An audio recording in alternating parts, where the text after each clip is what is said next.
Dinamalar viewers எல்லாருக்கும் ஒரு hello வணக்கம். இன்னைக்கு நம்ம கூட இருக்காங்க புரட்சி இயக்குனர் எஸ்எஸ்சி சார் அவர்களுடைய 83வது பர்த்டே. பல்வேறு மாவட்டங்கள்ல இருந்து அவருடைய ரசிகர்கள், அவருடைய தம்பிகள், அவருடைய மகன்கள் எல்லாரும் அவரை வாழ்த்த வந்திருக்காங்க.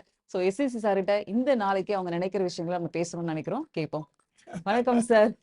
வணக்கம். வணக்கம். எப்படி இருக்கீங்க சார்? நல்லா இருக்கேன். Happy birthday sir. தேங்க்யூ. நீங்க கடந்து வந்த பாதை, இவ்வளவு சினிமால நீங்க சேர்த்து வச்ச புகழ், பேரு, வெற்றி, இதெல்லாம் வந்து சொல்றதுக்கு ஒரு நாள் பத்தாது. அவ்வளவு பெரிய வெற்றிகளை சேர்த்து வச்சிருக்கீங்க. அவ்வளவு ஒரு பேரையும் புகழையும் சம்பாதிச்சு வச்சிருக்கீங்க. இளைய தளபதி விஜய் அப்படிங்கிற ஒரு பெரிய சொத்தை தமிழ் சினிமாவுக்கு கொடுத்திருக்கீங்க.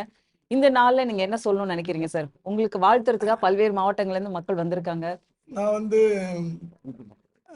எல்லாருக்கும் தெரியும், பிளாட்ஃபார்ம்ல இருந்து இந்த நிலைமைக்கு வந்திருக்கிறேன். நிறைய ப்ராப்பர்ட்டி சேர்த்து வச்சுட்டேன்.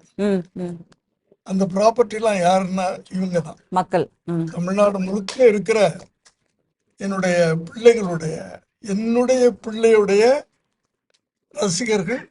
ஆனா எனக்கு பிள்ளைகள் அத்தனை பிள்ளைகளை நான் தமிழ்நாடு முழுக்க நான் வந்து அத்தனை பிள்ளைகளை தமிழ்நாடு முழுக்க நான் பெற்றிருக்கிறேன்.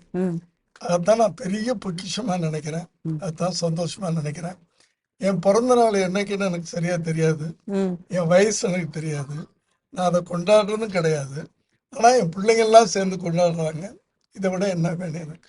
நன்றி. இத்தனை மக்களுக்கு இன்னைக்கு சாப்பாடு போட்டிருக்கீங்க, 3 சக்கர வாகனங்கள் கொடுத்துருக்கீங்க. வருஷம் நானும் உங்களை சந்திச்சுட்டு இருக்கேன். வருஷம் இந்த சக்கர வாகனங்கள் எல்லாமே கொடுக்குறீங்க. மக்கள் உங்க மீது வச்ச அன்பு குறையவே இல்லை. இதை எப்படி பாக்குறீங்க சார்?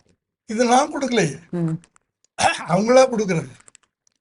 உங்க மூலம் கொடுக்குறாங்க. சாப்பாடு நான் போடுறேன், அது உண்மை. சாப்பாடு வந்து இன்னைக்கு டெய்லி போட்டுக்கிட்டு இருக்கேன்.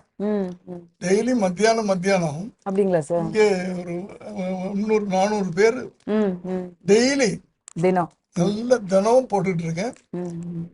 இப்போ வயிறார சாப்பிட்றாங்க. அந்த அன்னதானம், தானத்துல சிறந்ததா அன்னதானம்னு சொல்லுவாங்க. அந்த தானத்துல தான் எனக்கு வந்து மகிழ்ச்சியா அதை பண்ணிக்கிட்டு இருக்கிறேன் நான். நன்றி, வணக்கம்.